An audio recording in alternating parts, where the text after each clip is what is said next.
Durante séculos, podemos dizer, esse foi um dos textos onde uma religião que dominou o mundo durante toda a Idade Média se prendeu nesse texto para criar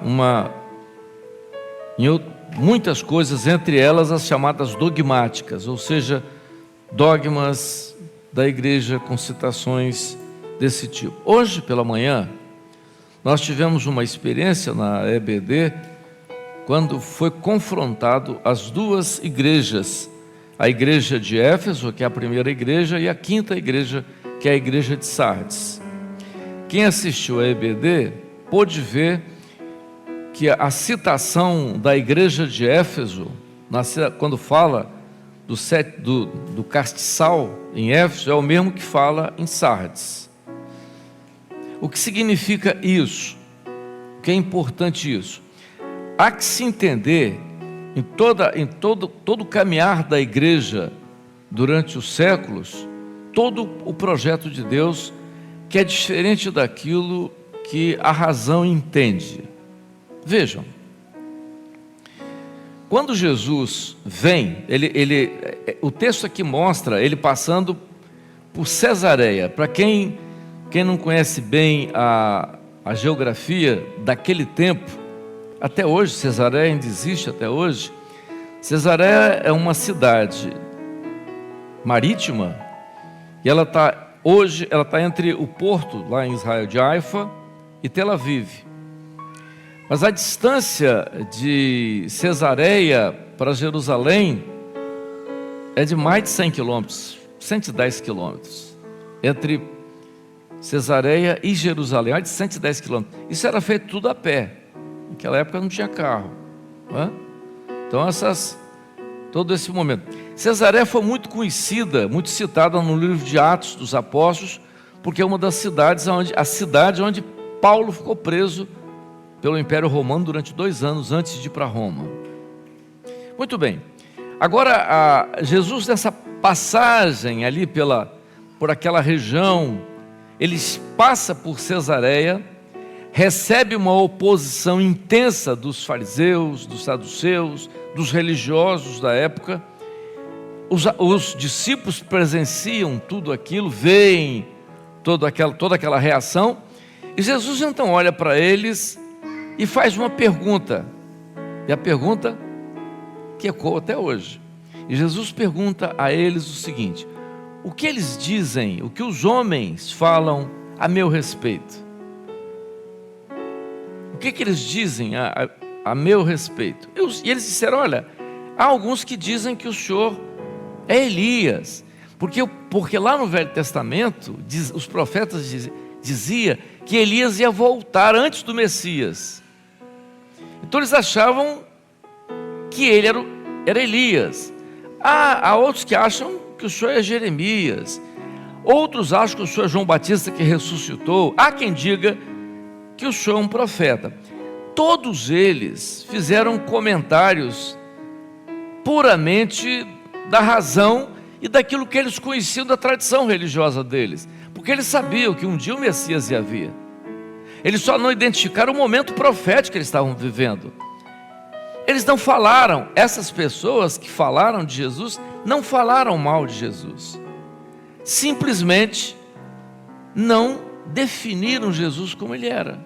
Ou seja, eles não alcançaram o quê? Uma coisa muito simples, e que nós vemos hoje quando estudamos pela manhã. Eles não alcançaram o profético. Então Jesus, olhando para eles, disse: mas vós, o que vocês falam a meu respeito? Pedro, tomando a palavra, diz: tu és o Cristo, o Filho do Deus vivo. A resposta de Pedro era diferente da resposta dos religiosos, mesmo aqueles que eram mais comedidos. A resposta era completamente diferente. Então Jesus olha para Pedro e diz assim: Pedro, você é feliz. Por quê? Porque isso que você teve não foi carne nem sangue que te mostrou. Ou seja, isso que você falou, Pedro, não veio da sua razão. Não foi alguma coisa que você alcançou na sua condição de homem, que raciocina, que pensa, como todos eles estavam pensando, como todos eles pensam. Mas o que você teve, Pedro, foi revelação. E eu te digo uma coisa, Pedro, você é bem-aventurado. Eu vou dizer uma coisa para você. O que você falou, a minha igreja, tu és Pedro, e sobre esta pedra edificarei a minha igreja, e as portas do inferno não prevalecerão contra ela. Antes de continuar, vejam, no original, no grego, a expressão, Simão Pedro, a palavra no grego é Simon Bar Yonah, que é uma expressão que significa: isso que você falou foi gerado por uma pomba. Shimon fala o que nasceu da pomba. Você falou o que foi gerado pela pomba. O que Jesus está dizendo para Pedro? Você teve uma revelação. Aí Jesus diz uma coisa que foi o desastre da religião em todos os séculos. Qual foi? Pode colocar o texto no grego, no original, pode colocar para vocês verem. Olha o que o texto que está no original é esse. Não sei se já projetaram aqui. Já projetou? Cadê o texto? Já, está lá. Muito bem. O texto que está projetado aí está no texto original, porque o Novo Testamento foi escrito no grego. E está escrito aí o seguinte, no grego, suei petros. Eu chamo a atenção de vocês para duas palavras que estão no texto aí. Suei petros, kai epitaltem petra, oikodomesum tem ecclesiam. Tá, isso é o versículo no grego. Mas o que diz? Prestem atenção nas duas palavras colocadas ali, Petros e Petra. Vocês estão vendo? Estão vendo? Petros e Petra são duas palavras diferentes. Por que são duas palavras diferentes? Porque a palavra Petros no grego significa pedra cortada. Aquela pedra que eles cortavam, que eles colocavam no calçamento, ou colocavam no muro, ou na construção, era chamado de Petros. Então Jesus está dizendo: Pedro, você é um pedaço de pedra, porém, cai epitaltem petra, porém, sobre esta Petra, Petra está diferente de Petros. Então, Petros é a pedra cortada, Petra é a rocha. Estão entendendo? Viu? Olha que desvio terrível o cristianismo deu baseado nisso aí. O que Jesus está falando? Jesus está dizendo que Pedro é a rocha? Não. Jesus está dizendo: você é um pedaço da pedra, mas a rocha é o que você falou. Então, o que é a rocha? A rocha é quem? É Pedro? Não, a rocha é Jesus. Você é um pedaço de pedra, Pedro, mas sobre esta rocha, sobre esta pedra, sobre essa Petra, edificarei a minha igreja. Então, a igreja foi edificada não em cima de um homem. Pedro não foi o primeiro chefe de nada. A igreja foi edificada sobre Jesus, que é a rocha, autor e consumador da nossa fé. Vejam, as coisas parecem muito... É por isso que toda a importância da igreja hoje, conhecer a palavra, não na letra, porque a letra mata. Mas vamos continuar. Aí Jesus profetiza para Pedro: Pedro, eu te darei as chaves do reino dos céus. Eu me lembro quando eu era criança, né?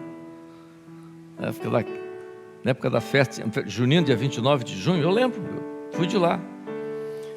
Tinha aquele negócio daquela chavinha que te ganhava, né? Chavinha de São Pedro. São Pedro é o porteiro do céu, aquela coisa toda, né? São Pedro hoje vai mandar chuva, São Pedro hoje vai ver se, né, se não tem chuva, aquela coisa toda.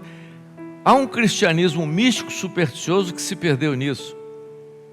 Jesus disse para Pedro: eu te darei as chaves do reino dos céus. O que é reino dos céus?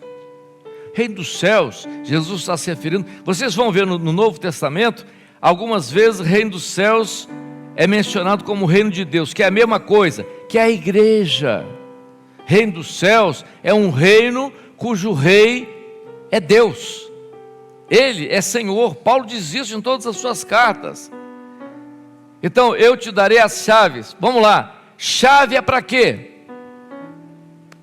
Para abrir porta. Concordam? Ou não? Chave é para abrir porta. Quem é a porta?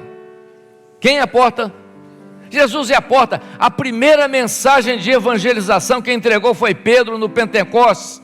Ele entrega a primeira mensagem, a primeira revelação. Não tinha o Novo Testamento ainda. Ele cita o profeta Joel no passado e 3.000 pessoas se convertem. É a primeira chave, a primeira revelação na Bíblia, no livro de Atos dos Apóstolos, que é o início da igreja. É a primeira chave. Ele abre a igreja com uma revelação maravilhosa, dizendo o que está acontecendo com esse povo. Não é que eles estão embriagados, mas eles estão cheios do Espírito Santo, como profetizou o profeta Joel. E enquanto ele falava, 3.000 almas se converteram. Essa foi a primeira chave.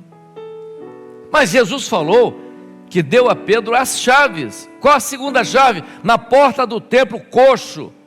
Quando Pedro e João chegam na porta do templo, está o coxo pedindo uma esmola. Ele era colocado ali todo dia, era às 3 horas da tarde, todo mundo ia para o templo na hora da oração, e aquele homem olha para Pedro e João, estende a mão, pede uma esmola, e Pedro olha para ele e diz: não temos ouro nem prata, mas o que nós temos nós te damos, em nome de Jesus, levanta e anda. E todos ficaram atônitos. Pedro entrega a segunda mensagem, 5.000 se convertem. Segunda chave. Ele abre a porta pela segunda vez. E é Pedro responsável pela conversão do primeiro gentio, que foi Cornélio, servo do centurião. Vejam, toda a experiência da igreja, e é por isso que nós pregamos hoje: se Jesus não se revelar como um Jesus vivo, o homem não alcança salvação. Aqueles homens alcançaram salvação. Jesus tinha morrido, nenhum deles viu Jesus vivo, ressurreto, nenhum deles. Só quem viu foi a igreja.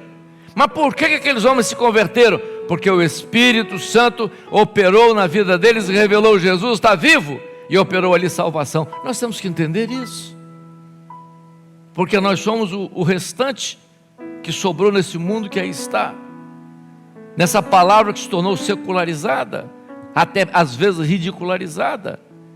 Por quê? Porque na letra todo mundo vai dizer um monte de coisa interessante, não é? Coisas estranhas, esquisitas, que o próprio cristianismo diz. As portas do inferno não prevalecerão contra ela. Meus irmãos, a igreja vai ser vitoriosa. Ela está sendo e será vitoriosa. Ela começa no princípio com uma mensagem incrível, dizendo que Jesus estava vivo. É aqui, em 2 palavras, 8.000 conversões. E a igreja chega nos nossos dias com a mesma mensagem: Jesus está vivo. E um adendo, uma coisa a mais: e Ele voltará, está perto de vir. E a mensagem que nós pregamos hoje e que nós vivemos hoje. Vejam, há uma necessidade muito grande, e nós pregamos isso sempre, de uma experiência com Jesus que está vivo. E nós não podemos tornar Jesus aquilo que os próprios religiosos disseram lá. Quem é Jesus? Se você perguntar hoje ao mundo de hoje, aos homens, para raciocinarem a respeito de Jesus, todo mundo vai falar uma coisa. Eu tinha um professor, na minha época de faculdade, eu tinha um professor que adorava ler os evangelhos. Ele era filósofo. Ele dizia para mim, eu evangelizava todo mundo, ele dizia: Amadeu, olha só, eu gosto muito dos evangelhos, é uma fonte riquíssima de filosofia. Adorava o Sermão do Monte. Bem-aventurados os pobres, porque eles verão a Deus. Bem-aventurados as bem-aventuranças. Ele adorava aquilo. Filosofia pura. Hoje, se você perguntar, as pessoas dizem várias coisas. Jesus foi sociólogo, Jesus é isso, Jesus foi aquilo. As pessoas dizem muita coisa, descrevem Jesus de várias maneiras. A internet está cheia de definições de Jesus, daquilo que ele falou, daquilo que ele pregou. Mas para você, se alguém perguntar o que é Jesus para você, Jesus para você não operou na sua mente, não foi na razão, não foi no seu raciocínio. O Espírito Santo operou no seu interior e revelou um Jesus que está vivo. Por isso ele fala com você. É diferente. E se Jesus não tivesse revelado a Paulo, nunca teria se convertido. Quem teria coragem de ir lá evangelizar Paulo? Paulo era muito culto, odiava a igreja, mas o Espírito Santo operou na vida dele. Por que você está aqui hoje? Ah não, eu vim por acaso. Não, você não veio por acaso. O Espírito Santo te trouxe aqui. Ah, por que eu tenho essa experiência? Não, o Espírito Santo operou na sua vida. A vida do crente é profética, e a salvação é profética, e por isso o livro de Apocalipse diz que o testemunho de Jesus é o espírito de profecia. Isso nós temos que entender. Eu não vejo Jesus, mas eu sinto, não é? Não me esqueço daquela experiência da professora. Eu estava na igreja, as pessoas às vezes dizem assim, ele vai contar aquela experiência de novo. Conto. Eu gosto de contar a experiência mais de uma vez. Né? Quem não ouviu, quem já ouviu, fecha os ouvidos e tal, mas quem não ouviu, as pessoas chegam às vezes, olha, mas não tem nada aqui que fale de Jesus, não tem nada, não tem uma figura, não tem nada. A cruz apareceu no século IV, tá? Na época de Teodósio e Constantino. Na época da igreja primitiva era um peixinho, né? Tá. Então não vejo ninguém aqui. Como é que eu sei que Jesus está aqui? Como é que você sabe que Jesus está aqui? Então eu vou contar a experiência da professora da minha igreja. Ela era professora dos pequenininhos. E o Senhor deu uma revelação que ela falasse para os pequenininhos sobre o Espírito Santo. Eu achei que não. Discernimento é meu, sou pastor. Não. Você vai falar para os adolescentes para cima. Vai falar do Espírito Santo para o pequenininho, para os chupeta e tal. E o Senhor revelou que tinha que falar. Eu estava errado. Falar para os pequenininhos. Aí eu dei uma de Tomé, né? Fui para lá para ver a professora na dificuldade. Eu vou ver o que ela vai falar do Espírito Santo para as crianças. Sentei lá para ouvir. Mas aquelas professoras experientes, né? Aí começou aquela coisa, aquela linguagem responsiva que elas fazem. Aí ela olhou para os bichinhos, tudo pequenininho, tinha gente até de chupeta. Aí ela perguntou assim, quem já andou de carro? Claro, todo mundo tinha andado de carro. Aí ela falou assim, mas eu quero saber quem andou de carro com o vidro aberto. Aí todo mundo levantou a mão, que tinha andado de carro com o vidro aberto. E o carro correndo, E o que vocês sentiram? O vento forte, batendo. Isso, vento forte. Aí ela perguntou assim, mas vocês viram o vento? Aí eles disseram, não. Mas tinha vento? Tinha. Mas vocês viram o vento? Não. Mas o vento estava ali, Vocês então sentiram o vento? Ela disse, a mesma coisa é o Espírito Santo. Vocês não veem, mas vocês sentem. Eu disse, tiro o meu chapéu para a professora. O Espírito Santo você não vê, você sente. Eu cheguei aqui e senti uma coisa diferente. Algo diferente, não sei se é emoção, acho que é o louvor, é o rapaz que tocou, o pregador, uma palavra, não foi isso não, um mistério, a revelação é um mistério, não foi carne nem sangue, Pedro, que fez você sentir isso, não foi carne e sangue que fez você entender isso, o meu Pai, o Espírito do meu Pai operou em você e te revelou um mistério, eu sou o Cristo, o Filho do Deus vivo. Quando você entrou aqui, você sentiu uma coisa diferente, você disse, como aconteceu comigo quando entrei na igreja pela primeira vez, eu disse, Deus existe, porque está no meio desse povo, porque eu senti porque o Espírito Santo operou em mim. Tu és Pedro. Você, Pedro, você é um pedaço de pedra. Pedro foi uma dificuldade, não é? Quem lembra de Pedro? Pedro foi difícil? Não foi? Claro que foi muito difícil. Vocês estão lembrados quando aquele servo do sumo sacerdote foi lá para afrontar Jesus? Pedro tirou a espada do camarada e sentou a espada nele e arrancou a orelha. Eu pergunto a vocês, Pedro mirou a orelha do servo do sumo sacerdote? Como? Pedro não era soldado, Pedro era pescador. Será que ele tinha habilidade com a espada? Para arrancar a espada e lá e arrancou a orelha do homem?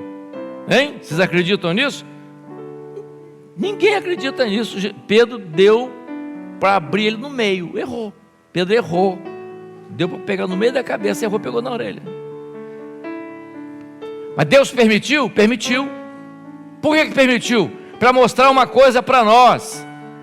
Quando a palavra não é no Espírito, ela fere o ouvido. Foi o que aconteceu com Pedro. Aquele Pedro estava precisando de uma libertação, precisava entender o mistério. A palavra para entrar no seu coração, essa espada para entrar no seu coração, ela não pode ser na sua emoção, na sua razão, no seu conhecimento. Ela tem que ser uma revelação do Espírito Santo para mostrar que Jesus está vivo. Bem-aventurado é você, Pedro, porque você teve revelação. Meus irmãos, o homem que não tem a revelação do Espírito Santo acerca de Jesus, ele não tem experiência de salvação. Ele pode ter conceitos, ele pode ter ideias, ele pode pensar, pode fazer coisas interessantes. A reforma religiosa mostrou isso. Naquela época todos estavam achando que a salvação vinha pelas obras.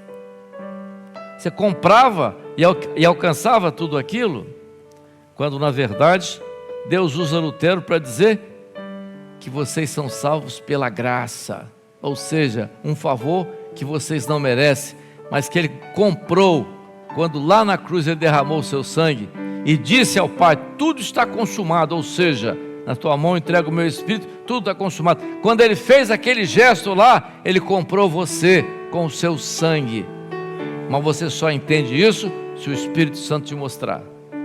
E é isso que é importante hoje, como igreja, entender esse mistério, esse grande segredo.